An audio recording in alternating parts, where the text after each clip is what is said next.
Bonjour à tous, j'espère que vous allez bien. Pour ma part, je recommence cette vidéo pour la seconde fois à cause d'un problème de mémoire.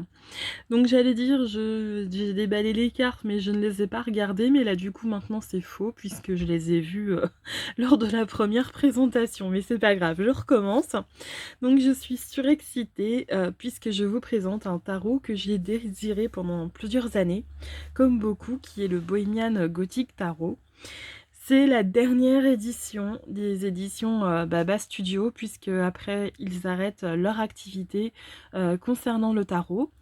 Donc je suis vraiment très contente de pouvoir vous présenter la version collector aujourd'hui, fraîchement reçue ce matin.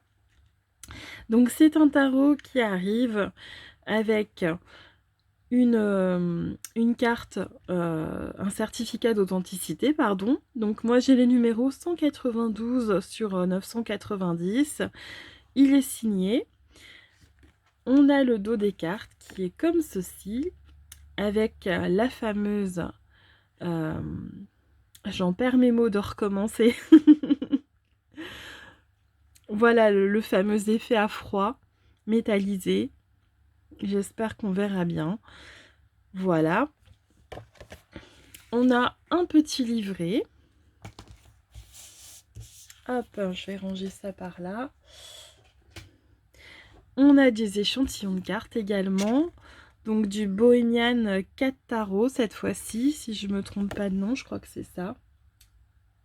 The Bohemian 4 Tarot, voilà, c'est ça. Avec la carte de l'ermite qui est magnifique.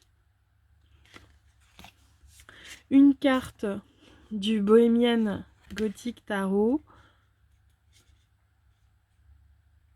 Je ne sais pas si c'est une carte qui est dans le jeu.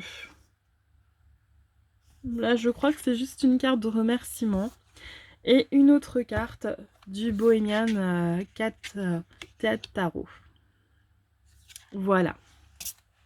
Carte magnifique que je vais conserver précieusement. Donc, il arrive dans cette boîte noire laquée avec cette illustration qui sera différente pour l'édition standard que j'attends également. Lorsque je la recevrai, comme ça, vous pourrez voir la comparaison entre les deux éditions. Voilà, et à l'intérieur, c'est neutre. Il arrive également avec un pochon. Donc c'est un pochon de bonne qualité hein, qui est épais. Mon seul regret, c'est que j'aurais aimé qu'il soit comme les Taroteka Studio. C'est-à-dire qu'ils ont des pochons comme celui-ci, mais qui sont doublés en satin pour que ça protège mieux les cartes. Et là, je trouve le tissu en coton un peu rêche. Pour les cartes et j'ai peur qu'au fur et à mesure du temps, à force de les sortir et de les remettre, ça finisse par écorcher un peu les cartes. Voilà, bon ça c'est mon côté maniaque.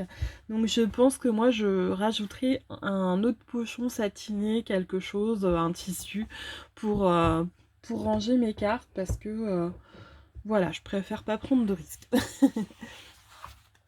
Donc hop, j'ai remis les cartes dans l'ordre du coup. C'est con, j'étais pas loin de la fin lorsque ça a coupé. Mais c'est pas grave, on recommence. Donc on a des tranches neutres. Je vous ai pas montré les tranches du coup. Voilà. Le dos, ben, vous l'avez vu avec la carte de présentation. La grandeur des cartes. Ah, c'était ça que j'avais fait. Voilà. Donc je vais faire une comparaison avec un tarot standard. Voilà. Donc ma main. Le tarot standard. Le tarot collector. Donc ça fait quand même voilà, une sacrée différence. Alors autant pour certains jeux, je trouve que cette grandeur de carte serait parfaitement inutile. Mais leurs illustrations à eux sont tellement riches, tellement décorées, que je trouve que ça a sincèrement une utilité pour se plonger dans l'ambiance et profiter de la foule de détails qu'il peut y avoir dans certaines cartes. Donc je trouve que ce n'est pas trop, pour ma part. Voilà. Là, j'apprécie les très grandes cartes aussi. Bon, ça prend de la place, hein, c'est pas très pratique, mais Mais je suis très très heureuse de cette version collector que je voulais absolument. Donc on commence évidemment par la carte du fou. Voilà, avec l'effet métallisé. Bon, sur cette carte, c'est pas le plus visible. La carte du magicien. Bon, je ne vais pas vous redire le nom des cartes à chaque fois. Voilà, regardez l'effet le travail de lumière dans les nuages. Je trouve ça vraiment superbe. Donc vous voyez, on a vraiment une foule de détails sur certaines cartes. Et c'est vrai que le fait de pouvoir en profiter en grand exemplaire, c'est vraiment super. Donc c'est un tarot, alors qu'on peut utiliser de façon classique, mais tout de même, je trouve qu'il se prête plus au travail sur soi, au travail de l'ombre évidemment, psychologique, mais aussi pour ceux qui le font, tout ce qui est communication avec là-haut, avec les ancêtres, les esprits, voilà ce que vous voulez. Là pour le coup je trouve que c'est un jeu qui se prête parfaitement à ça. La roue de la fortune avec notre petite voyante. La justice qui tient dans sa main le marteau des sorcières. Ça c'est vachement bien trouvé. Donc on retrouve vraiment une belle ambiance de films de vampires, d'épouvante, voilà.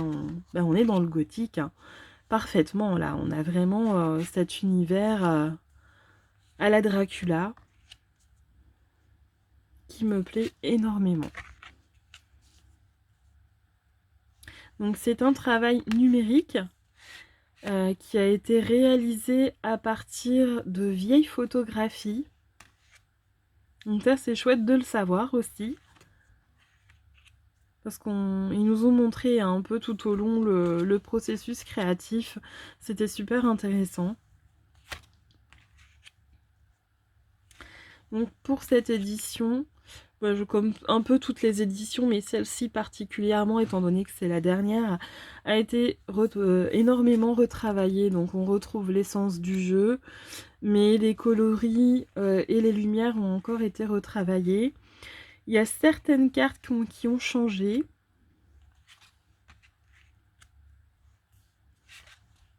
Mais voilà, on retrouve l'essence du jeu original. La seule chose qui me manquera, donc là j'attends l'édition standard, j'ai craqué après en me disant que de toute façon au quotidien j'allais pas utiliser la version collector parce que je me connais, hein, je vais avoir peur de l'abîmer, donc je vais pas oser l'utiliser intensivement, donc du coup j'ai fini par craquer après coup pour l'édition standard que j'utiliserai beaucoup plus régulièrement. Mais il me manquera tout de même, à mon grand regret, la version mini. Ils n'en ont pas refait cette fois-ci. Et ça, vraiment, c'est quelque chose qui m'a un peu déçue. Parce que j'aurais vraiment aimé pouvoir avoir ce tarot en version mini à emporter partout avec moi comme un petit talisman. Vous savez, comme je tiens moi mes petits jeux mini que je peux emporter partout. Et j'aurais vraiment bien aimé pouvoir avoir cette version. Alors après, j'en ai vu, mais elles sont aussi chères que la version en édition limitée que je viens d'acquérir à l'état neuf. Donc je veux bien hein, que ça, comme la rareté fasse que ce soit plus cher, mais quand même.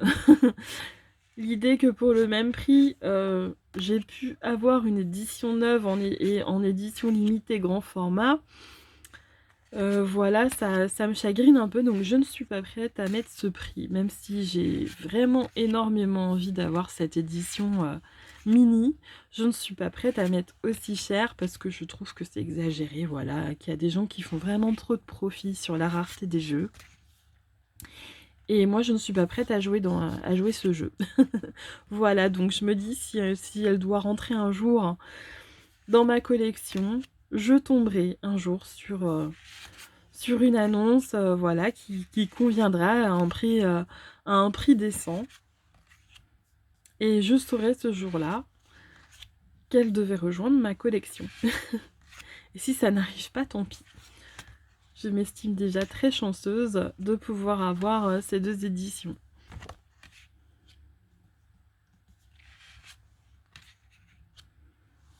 Donc voilà, c'est vraiment un tarot qui est superbe. Bon, je sais que voilà, je dis ça de beaucoup de jeux. En même temps, si je les achète, c'est que je les trouve beaux. Mais celui-ci, c'est comme les taroteka. C'est vraiment des éditions qu'on n'oublie pas. C'est des jeux qui ont une façon d'être réalisés qu'on ne retrouve nulle part. Les éditions Baba Studio, quand ils sortent un jeu, on sait que c'est eux. Il n'y a personne qui fera pareil. Taroteka, c'est pareil. Pour moi, c'est 2 maisons d'édition qui sortent du lot. Patrick Valenza aussi, par exemple. Alors, même si la qualité de ses cartes n'est pas aussi luxueuse, entre guillemets, par contre, au niveau de sa façon de faire, de sa façon de dessiner et de son univers, le Valenza, c'est pareil, on le retrouve nulle part ailleurs. Il a sa propre patte. Il y a des artistes comme ça qui font des choses complètement uniques, qui vont complètement sortir du lot. Et là, c'est vrai que quand on est collectionneur, et ben c'est vraiment magnifique de pouvoir avoir des objets comme ça dans sa collection. C'est une grande chance. Heureusement qu'il y a des artistes comme ça.